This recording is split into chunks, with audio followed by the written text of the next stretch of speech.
Halo, selamat hampir siang semuanya. Eh,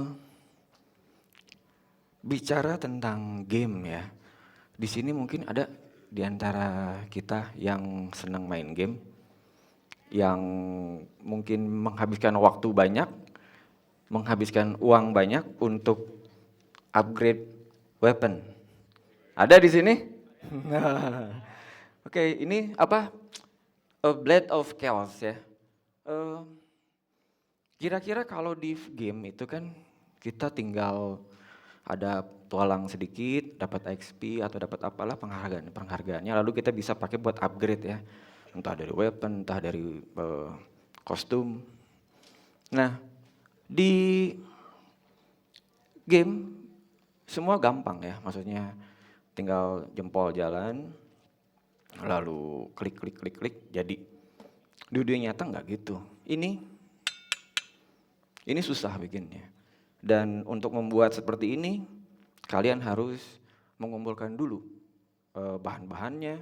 Udah tahu bahan-bahan, juga harus tahu gimana cara membuatnya. Ya enggak? Nah, bahan-bahannya apa aja? Ini dia, meteor dan pasir besi. Jadi bisa dibayangin, yang namanya meteor itu datangnya dari luar angkasa ya. Berapa banyak yang kayak begini yang datang. Terus yang kedua adalah pasir besi. Pasir besi ini tidak sembarangan mengumpulkannya. Dan kalau sudah dikumpulkan juga mau bagaimana? Oh iya, meteor ini dianggap sebagai bapak angkasa dan pasir besi dianggap sebagai ibu bumi. Gimana caranya untuk melakukan pengolahan pasir besi?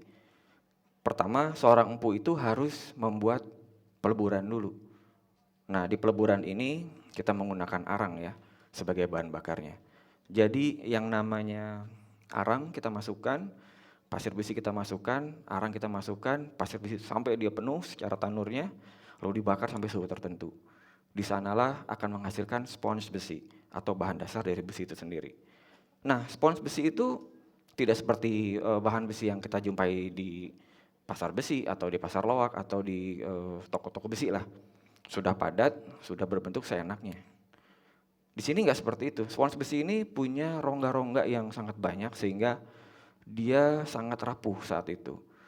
Nah, kenapa kita menggunakan arang juga? Arang itu memiliki karbon, sehingga karbon membantu kekuatan untuk di besi itu sendiri. Semakin tinggi karbonnya, semakin kuat juga besinya. Itu yang disebut dengan baja nantinya. Nah, setelah kita tempa supaya dia padat, eh, besi itu kita bentuk menjadi seperti ini, huruf Z ya. Lalu di antaranya kita sisipkan yang juga sudah kita diolah sebelumnya adalah meteor tadi. Kalau zaman sekarang agak susah ya nyari meteor, kebayang nggak sih? Meteor di mana nyarinya? Bu mau beli meteor satu boleh? Kan susah ya.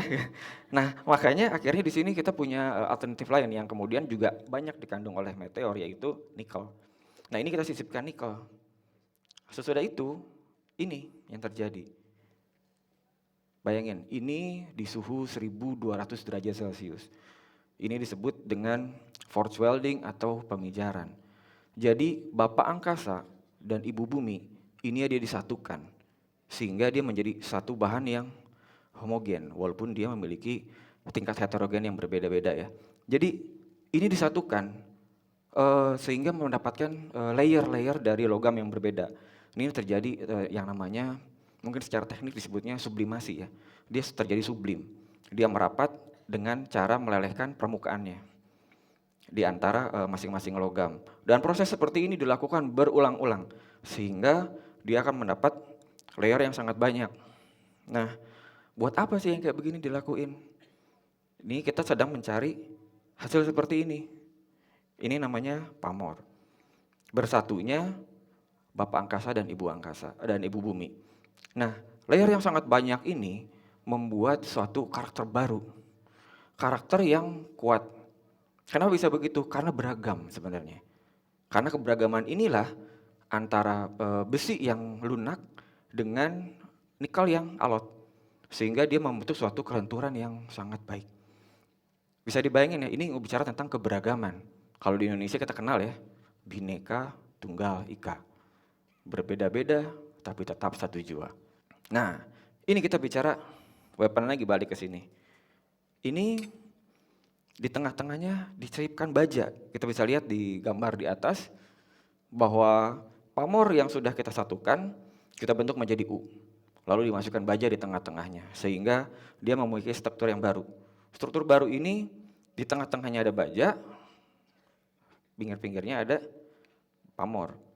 Nah, baja ini punya karakter yang sangat keras ya, sehingga dia mudah patah karena dia keras.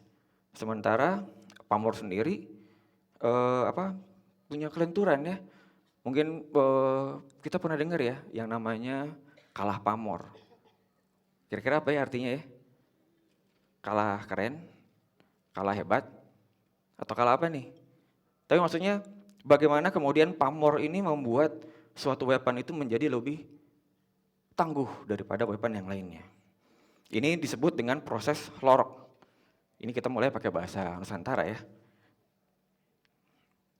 Nah, setelah proses tadi, lalu kita potong bagian bawahnya.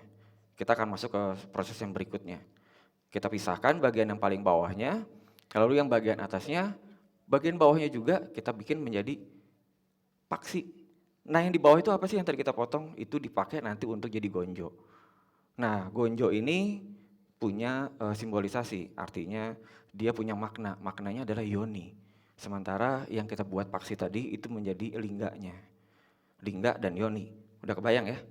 Nah, lingga dan yoni. Bagian yoni itu akan diberi lubang sehingga lingga bisa masuk ke dalamnya. Ini penyatuan antara lingga dan yoni, antara laki-laki dan perempuan, antara siang dan malam. Ini suatu proses dualisme. Nah, di sini kita bicara tentang sanggama, tapi bukan persetubuhan ya. Sanggama ini kita punya maksud yang berbeda, dia lebih tua lagi. Sang artinya besar, gama artinya ajaran. Jadi bicara sanggama kita berbicara tentang ajaran yang besar. Ini ajaran tentang kehidupan. Nah, setelah itu bila mulai kita bentuk, kita kasih look dia di sana. Look, apa itu look? Look itu berasal dari kata keluk. Keluk artinya asap. Asap apa? Asap perdupaan. Nah, artinya look di sini adalah representatif dari sifat spiritual yang kita langsung tahu ya bahwa asap itu membumbung pasti ke atas, vertikal dia. Dan pada saat dia tidak terganggu, dia akan lurus aja. Tapi saat dia kena angin, dia mulai berkelok-kelok. Nah, ini melambangkan apa? Godaan ke atau apapun lah kita bisa mengartikannya ya. Artinya semakin banyak look, semakin banyak godaan yang terjadi. Atau rintangan, atau hambatan, atau apapun itulah. Look itu selalu ganjil ya, karena genapnya ada di kita. Look itu paling banyaknya 13, dan yang paling sedikit adalah look 1. Look 13 itu dimiliki oleh para raja, para pemimpin. Look 11 dimiliki oleh para kaum pedagang. 9 oleh para petualang yang sifatnya lebih ke pengembaraan. Sementara di look 7 untuk pengembaraan tapi mulai masuk ke dalam sifatnya spiritualitas. Dan di 5 mulai orang yang memegang pitutur atau dia sifatnya mengajarkan, guru atau dia dalang atau pokoknya sifatnya dia bertutur. Di 3 adalah kaum pandita atau spiritualis. Dan di 1 itu semua terjadi ada dari look 3 sampai ke 13. Itu paling paradoks di sana. Nah, jadi bisa kita bayangin wah bagaimana seorang pemimpin misalnya looknya banyak banget nih. Artinya dia juga akan banyak menghadapi masalah seperti itu kan pemimpin ya. Sementara di look 3 yang orang-orang spiritualis adalah orang-orang yang sudah bisa menguasai dirinya lalu bukan dia tidak punya banyak masalah ya, tapi bagaimana kemudian menghadapi masalahnya. Nah, dari sini kita menghadapi proses yang terakhir. Ini teknik penyepuhan. Penyepuhan kalau bahasa Inggrisnya kita bisa tahu ya, harden. Harden itu adalah pengerasan. Apa yang terjadi di sana? Secara metalurgi, kita merubah struktur dari logam menjadi lebih keras dengan cara apa? Dia dikejutkan. Jadi proses kristalisasi yang terjadi dari partikel-partikel yang ada di kandung di sini, dia akan menjadi keras. Hardening ini kenapa kita sebut kata sepuh atau penyepuhan? Sepuh ini artinya tua.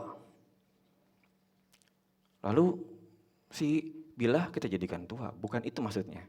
Tapi dikeraskan kalau secara fisiknya ya. Tapi sepuh di sini berarti tua yang artinya juga bijak. Ya. Kebijaksanaan yang harus dimiliki. Artinya begini, suatu senjata atau suatu weapon itu tidak bisa semena-mena gitu ya. Orang yang akan memilikinya itu yang harus kita sepuh duluan. Sehingga dia pada saat dia sudah memiliki senjata yang dia pegang tadi itu, dia punya kebijaksanaan dalam menggunakannya. Tidak bisa semena-mena, tidak suka langsung aja. Nah, ini yang kemudian kenapa kita sebutnya adalah penyepuhan, supaya menjadi sepuh, menjadi bijak.